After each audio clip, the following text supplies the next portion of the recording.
Hello everyone, आज हमारी tenses की क्लास 11th है। आइए देख लेते हैं आज हम क्या करने वाले हैं। आज की क्लास में हम करने वाले हैं अबाउट फ्यूचर कंटिन्यूअस टेंस, जिसे हम हिंदी में अपूर्ण भविष्य काल भी कहते हैं। ठीक है, इसके पहले की क्लासों में हमने क्या किया, प्रेजेंट टेंस ये पूरा हमने कर लिया है, पास्ट टेंस भी कर लिया है, और पिछली ही क्लास में, प्रीवियस क्लास में हमने किया था अबाउट फ्यूचर सिंपल टेंस के बारे में, फ्यूचर इंडेफिनिट टेंस के बारे में हमने पढ़ा था। ठीक है, और आज हम करने वाले हैं फ्यूचर कंटिन्यूअस टेंस के बारे में। यहाँ पर हम क्या देखेंगे, फ्यूचर कंटिन्यूअस टेंस होता क्या है, उसके बाद में इसे हम कैसे पहचानेंगे, इसका स्ट्रक्चर कैसे होता है, इसको हम कैसे फॉर्म कर सकते हैं, Hindi as well as English दोनों में देखेंगे। ठीक है, और फिर बहुत सारे एग्जाम्पल्स देखने वाले हैं। तो आइए स्टार्ट करते हैं। तो यहाँ पर देखिए, फ्यूचर कंटिन्यूअस टेंस को, जैसे कि मैंने आपको कहा, इसे हम क्या कहते हैं, अपूर्ण भविष्य काल भी कहते हैं। अब फ्यूचर कंटिन्यूअस टेंस को ही फ्यूचर प्रोग्रेसिव टेंस भी कहा जाता है। ठीक है, अगर आ जाए फ्यूचर प्रोग्रेसिव टेंस क्या होता है, तो वो कुछ नहीं, फ्यूचर कंटिन्यूअस टेंस ही है, जिसे हम हिंदी में क्या कहते हैं, अपूर्ण भविष्य काल कहते हैं। इतना क्लियर है। अब फ्यूचर कंटिन्यूअस टेंस में होता क्या है कि किसी समय पे कोई कार्य या घटना हो रही होगी, अर्थात जारी रहेगी या कंटिन्यू रहेगी। ठीक है, ये बात हमें पता चलती है फ्यूचर कंटिन्यूअस टेंस में। इंग्लिश में देख लेते हैं एक बार। The change in verb form which is used to denote or define those action which will be in progress, मतलब मोशन में है, जारी है, in progress at some point in future, मतलब जारी रहेंगे, तो उसे हम क्या कहते हैं, फ्यूचर कंटिन्यूअस टेंस कहते हैं। इसे हम पहचाने कैसे, ठीक है, वो कैसे करेंगे। इस टेंस में वाक्यों की पहचान कैसे होता है, क्रिया के साथ क्या दिया होगा, रहा होगा, रही होगी, रहे होंगे, ऐसे लगकर आएगा। तो ऐसे हिंदी में आप पहचान जाएंगे कि ये अपूर्ण भविष्य काल है, फ्यूचर कंटिन्यूअस टेंस है।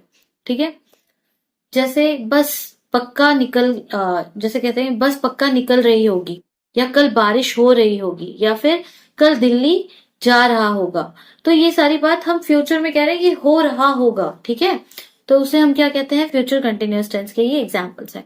अब इंग्लिश में इसका स्ट्रक्चर क्या होगा वो देख लेते हैं, जो कि बहुत ही जरूरी है, बहुत इंपॉर्टेंट है। मैंने आपको हर टेंस पढ़ाते समय ये बताया है, हर इसके टाइप्स पढ़ाते समय बताया है कि सबसे इंपॉर्टेंट जो चीज होती है वो क्या होती है, स्ट्रक्चर होता है। राइट, स्ट्रक्चर से ही यहाँ पर, और स्ट्रक्चर में भी सबसे ज्यादा इंपॉर्टेंट क्या है, यस, स्ट्रक्चर में भी सबसे ज्यादा इंपॉर्टेंट ये पार्ट होता है, हेल्पिंग वर्ब और वर्ब क्या है। ठीक है, वर्ब की कौन सी फॉर्म दी गई है, फर्स्ट फॉर्म है, सेकंड फॉर्म है, थर्ड फॉर्म है, कौन सी फॉर्म दी गई है, इसी से जो है पूरा टेंस चेंज हो जाता है। फ्यूचर कंटिन्यूअस हो जाएगा, फ्यूचर परफेक्ट हो जाएगा। ठीक है, या पास्ट टेंस, प्रेजेंट टेंस, सभी चीज इसी पे निर्भर करती है। तो आपको बता दें स्ट्रक्चर क्या होता है। जैसे हर बार हमने देखा, कर्ता, सब्जेक्ट, सबसे पहले क्या आता है, सब्जेक्ट, जिसे हम हिंदी में क्या कहते हैं, कर्ता, जो काम को कर रहा है। उसके बाद क्या आता है, हेल्पिंग वर्ब। ठीक है, और उसके बाद आता है वर्ब। यहाँ पर वर्ब की फर्स्ट फॉर्म दी होती है फ्यूचर कंटिन्यूअस टेंस में, और उसके साथ में आईएनजी लगा होता है, plus object plus other word. और यहाँ पर हेल्पिंग वर्ब क्या होता है, विल बी या फिर शैल बी। आपको देखना है, अगर फर्स्ट पर्सन है तो हम क्या लगाते हैं, शैल बी। मोस्टली आई और वी के साथ हम क्या लगाएंगे, शैल बी लगाएंगे, और बाकी के साथ हम क्या लगाएंगे, विल बी लगाएंगे। तो एक बार फिर से रिवाइज कर लेते हैं स्ट्रक्चर। स्ट्रक्चर क्या होता है इसका, सबसे पहले आएगा सब्जेक्ट, उसके बाद आएगा विल बी या फिर शैल बी आएगा। वर्ब की फर्स्ट फॉर्म दी होती है, जो भी वर्ब है उसका फर्स्ट फॉर्म के साथ में आईएनजी लगा होगा, मतलब, और उसके बाद दिया होगा ऑब्जेक्ट, और फिर उसके बाद क्या आ जाएगा, अदर वर्ड्स। हो भी सकते हैं, नहीं भी हो सकते हैं। ठीक है, तो आगे देख लेते हैं, एग्जाम्पल से हम शुरू करते हैं। यहाँ पर जिसे दिया गया है, John will be going to the gym, John gym जा रहा होगा। ठीक है, जॉन यहाँ पर क्या है, सब्जेक्ट है, ये भी पढ़ने आ गए हैं। Okay, will be, will be ये क्या होता है, यहाँ पर हेल्पिंग वर्ब है। गो वर्ब की फर्स्ट फॉर्म दी गई है, और उसके साथ में क्या लगा हुआ है, आईएनजी लगा है। ठीक है, गो वेंट है, तो गो की फर्स्ट फॉर्म दी गई है, गो वेंट गॉन, ये होता है first form, second form, third form. तो यहाँ पर हमें फर्स्ट फॉर्म दी गई है, जॉन जिम जा रहा है। This is an example of future continuous tense, अपूर्ण भविष्य काल का एक एग्जाम्पल है। यहाँ पर हम पहचानेंगे कैसे, सब्जेक्ट दिया होगा, हेल्पिंग वर्ब में विल बी या शैल बी दिया होगा, वर्ब के साथ में क्या लगा हुआ होगा, आईएनजी लगा हुआ होगा। ठीक है, और फिर ऑब्जेक्ट दिया होगा। अगला एग्जाम्पल ले लेते हैं। आज मैं बहुत स्लो करा रही हूँ। और अगला एग्जाम्पल दिया होगा, Shilpa will be reading the newspaper. ठीक है, शिल्पा यहाँ पर सब्जेक्ट है। अगेन विल बी, रीड के साथ में आईएनजी लगा है, तो फर्स्ट फॉर्म के साथ में आईएनजी लगा हुआ है। ठीक है, द न्यूज़पेपर ऑब्जेक्ट हो गया। शिल्पा अखबार पढ़ रही होगी। ठीक है, नेक्स्ट, लग रहा है पढ़ाने नहीं देंगे ये। नेक्स्ट ले लेते हैं, I shall be doing my work. Okay, मैं अपना काम करता रहूंगा, चाहे कोई भी बाधा आए, कुछ भी आए, पर मैं तो अपना काम करता रहूंगा। तो अब इसी को हम फ्यूचर कंटिन्यूअस टेंस में लेते हैं। I shall be doing my work, आई है इसीलिए उसके साथ क्या लग जाएगा, शैल बी लग जाएगा। ठीक है, डू वर्ब की फर्स्ट फॉर्म है और उसके साथ में हमने क्या लगा दिया, आईएनजी लगा दिया। तो ये जो सेंटेंस है ये किस में आ जाएगा, फ्यूचर कंटिन्यूअस टेंस में आ जाएगा। बहुत इजी है पहचानना और बहुत इजी है बनाना भी। I shall be doing my work, ठीक है, मैं अपना काम करता रहूंगा आगे, या करती रहूंगी। आगे ले लेते हैं, the bird will be flying in the sky. अच्छा, मैंने देखो आपको हर टेंस में बताया कि मैंने एग्जाम्पल सेम रखे हैं, तो आप जब सारा पढ़ोगे ना आपको समझ में आएगा अच्छे से। आप बहुत अच्छे से डिस्टिंग्विश कर सकते हो कि कहाँ पर क्या हेल्पिंग वर्ब दिया गया है, और सभी का स्ट्रक्चर आपको बहुत अच्छे से लर्न करना है। जितने भी टेंस, 12 टेंस है ना, पिछली बार भी मैंने रिवाइज किया था, 12 है। वैसे तो 3 होते हैं, प्रेजेंट, पास्ट और परफेक्ट। और इन चारों को, इन तीनों को 4 भागों में विभाजित किया गया है, तो टोटल 12 हो जाते हैं। और आज हम जो है ये 10th वन कर रहे हैं। ठीक है, 2 हमारे और बचे हुए हैं। तो सब में आपको मेन इंपॉर्टेंट क्या है, सबसे इंपॉर्टेंट है आपको इसका स्ट्रक्चर याद होना चाहिए। अगर आपको स्ट्रक्चर याद है तो आप इजीली सेंटेंस बना सकते हो किसी भी टेंस में, फ्यूचर कंटिन्यूअस टेंस हो या प्रेजेंट कंटिन्यूअस टेंस हो। ठीक है, तो फोर्थ एग्जाम्पल ले लेते हैं, the bird will be flying in the sky. पक्षी आकाश में उड़ रहा होगा। द बर्ड, द बर्ड ये क्या है, सब्जेक्ट है। विल बी हेल्पिंग वर्ब है, इससे हम जान जाते हैं कि ये जो हमारा सेंटेंस है वो फ्यूचर कंटिन्यूअस टेंस में दिया है। आगे भी देखना है इसके साथ में क्या दिया गया है, आईएनजी, तो पक्का है ये फ्यूचर कंटिन्यूअस टेंस है। इन द स्काई, ये फिलअप में भी आता है तो आप इजीली कर सकते हो। She will be preferring coffee to the tea, वह चाय की जगह कॉफी को प्राथमिकता देगी, मतलब भविष्य की बात कर रहे हैं हम। तो यहाँ पर क्या हो जाएगा, शी सब्जेक्ट है। ठीक है, विल बी हेल्पिंग वर्ब है। प्रीफर के साथ में आईएनजी लगा हुआ है, तो ये पक्का हो गया कि ये जो सेंटेंस है वो किस में दिया गया है, फ्यूचर कंटिन्यूअस टेंस में है।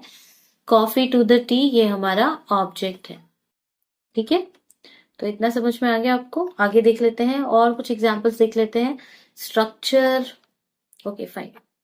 स्ट्रक्चर यहाँ पे देखिए, ये विल बी होगा और ये शैल बी होगा। वर्ब की फर्स्ट फॉर्म के साथ में आईएनजी दिया हुआ होगा, plus object plus other word आ जाएगा। ठीक है, तो एग्जाम्पल ले लेते हैं। हमारा 6th एग्जाम्पल है, we shall be watching movie in the cineplex. इसका क्या हो जाएगा, हम इस सिनेप्लेक्स में फिल्म देखेंगे। ठीक है, तो वी हमारा है, वी है, इसीलिए वी, मैंने जैसा कि आपको बताया था, आई और वी के साथ में हम शैल का यूज करेंगे। ठीक है, तो इसीलिए मैंने यहाँ पर वी के साथ में शैल यूज किया है। फ्यूचर कंटिन्यूअस टेंस है इसलिए शैल भी हो जाएगा। वॉच के साथ में, वॉच क्या है, वर्ब है, राइट, वेट, फाइन। वॉच क्या है आपका, वर्ब है ना, और शैल भी आपका क्या है, हेल्पिंग वर्ब है। मूवी इन द सिनेप्लेक्स ये आपका ऑब्जेक्ट एंड अदर वर्ड्स हो गए। ठीक है, क्लियर है। तो यहाँ पर वर्ब की फर्स्ट फॉर्म दी गई है। वर्ब की कौन सी फॉर्म दी गई है, फर्स्ट फॉर्म दी गई है। ठीक है, वॉच, वॉच्ड, वॉच्ड हो जाता है। इसका क्या हो जाता है, वॉच, उसके बाद में सेकंड उसमें क्या लग जाता है, सेकंड फॉर्म में ईडी लग जाता है। वॉच, थर्ड फॉर्म में भी ईडी लग जाता है। तो यहाँ पर क्या दिया गया है, वॉच दिया गया है, उसके साथ में आईएनजी लगा हुआ है, इसलिए ये सेंटेंस हमारा फ्यूचर कंटिन्यूअस टेंस में है। ठीक है, नेक्स्ट ले लेते हैं, he will be going to the to the office. He will be going to the office, वो ऑफिस जा रहा है। ठीक है, जा रहा होगा। तो ही यहाँ पर क्या है, ही जो है वो आपका सब्जेक्ट है। एक्चुअली मैं बहुत रात में बना रही हूँ। विल बी क्या होगा, हेल्पिंग वर्ब होगा। गोइंग, गो के साथ में आईएनजी लगा हुआ है। ठीक है, टू द ऑफिस, इसलिए ये क्या है, फ्यूचर कंटिन्यूअस टेंस का सेंटेंस है, अपूर्ण भविष्य काल है। वह ऑफिस जा रहा होगा। एक और एग्जाम्पल लेते हैं, पर यहाँ पर आपको बताना है कि ऑब्जेक्ट क्या होगा और सब्जेक्ट क्या होगा, हेल्पिंग वर्ब क्या है और उसके साथ में वर्ब क्या है। ठीक है, ही विल बी नॉट टॉकिंग, वह बात नहीं कर रहा होगा। तो अब यहाँ पर आपको बताना है। नेक्स्ट ले लेते हैं, he will be working in Honda company, वह होंडा कंपनी में काम करेगा, मतलब अभी कर नहीं रहा है, भविष्य में कर रहा होगा भी हम लिख सकते हैं इसको, कर रहा होगा, कर रहा होगा। ठीक है, यहाँ पर आ जाएगा वो, ही will be working in Honda company, वह होंडा कंपनी में काम कर रहा होगा। ठीक है, ऐसे लिखेंगे हम इसको। तो यहाँ पर ही जो है आपका क्या है, सब्जेक्ट है, विल बी हेल्पिंग वर्ब है, वर्क आपका वर्ब की फर्स्ट फॉर्म दी गई है, उसके साथ में आईएनजी लगा हुआ है। तो इसलिए ये सेंटेंस क्या है, it is an example of future continuous tense. ठीक है, एक और लास्ट एग्जाम्पल ले लेते हैं, Garima will be writing a poetry, Garima एक कविता लिखेगी। तो यहाँ पर गरिमा जो है वो सब्जेक्ट है, विल बी क्या होगा आपका, यस विल बी आपका हो जाएगा हेल्पिंग वर्ब, और राइट के साथ में आईएनजी लगा दिया। यहाँ पे राइट में ई भी आता है, पर जब हम आईएनजी लगाते हैं तो ई को रिप्लेस कर देते हैं, ई और आई साथ में नहीं लिखते। ठीक है, तो यहाँ पर ये क्या हो जाएगा, वर्ब के साथ में, वर्ब की फर्स्ट फॉर्म के साथ में क्या दिया गया है, आईएनजी दिया गया है, अब पोएट्री ऑब्जेक्ट हो जाएगा। तो ये भी सेंटेंस फ्यूचर कंटिन्यूअस टेंस का सेंटेंस है।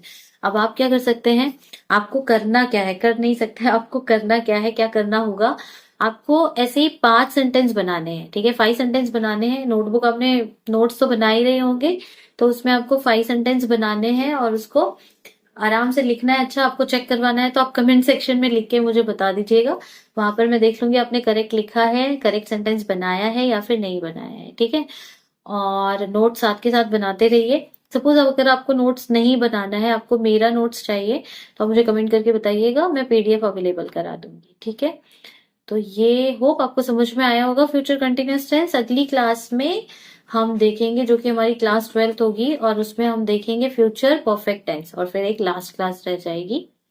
ठीक है, 4th पार्ट देख लेंगे इसका। तो होप ये इन्फॉर्मेशन आपको पसंद आ रहा होगा, आपको समझ में आ रहा होगा टेंसेस क्या होता है।